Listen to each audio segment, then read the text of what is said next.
কাতলা মাছের এই রেসিপিটা যদি না খেয়ে থাকেন তাহলে বাড়িতে একবার এইভাবে কাতলা মাছ রান্না করে দেখতে পারেন।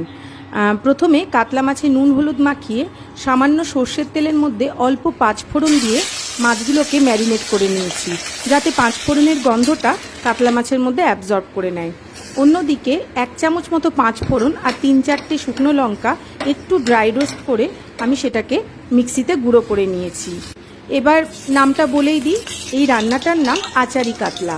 তারপর কাতলা মাছগুলো ভেজে তুলে রাখার পর সেই সর্ষের তেলের মধ্যেই দিয়ে দিয়েছি তেজপাতা ও দুটো বেটে রাখা পেঁয়াজ, দিয়ে দিয়েছি হলুদ, শুকনো লঙ্কার গুঁড়ো, আদা বাটা আর ধনে জিরে গুঁড়ো। বেসিক যে মশলাগুলো লাগে সেগুলোই কিন্তু দিয়েছি।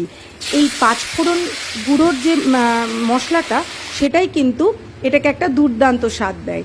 তারপর এর মধ্যে মশলা কষে আসলে দিয়ে দিয়েছি জল, দিয়ে দিয়েছি স্বাদ অনুসারে লবণ। হ্যাঁ, খুব বেশি ঝোল এটাতে হয় না। তারপর ঝোল ফুটে উঠলে এর মধ্যে দিয়ে দিয়েছি কাঁচা লঙ্কা ও পাঁচফোড়নের ভেজে রাখা মশলাটা। ব্যাস তৈরি হয়ে গিয়েছে আচারি কাতলা। নামানোর আগে দিয়ে দিয়েছি একটু লেবুর রস।